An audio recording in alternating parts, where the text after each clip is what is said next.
Κυριακή σήμερα, 19 Ιουλίου 2020.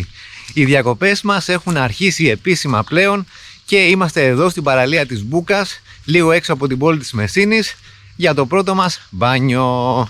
Λοιπόν, είναι ένα πανέμορφο μέρος με ξαπλώστρες και ομπρέλες και τραπεζάκια δίπλα στη θάλασσα. Ήσυχα νερά, καθαρά. Φύγαμε!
Λοιπόν, βρίσκομαι στην παραλία της Μπούκας.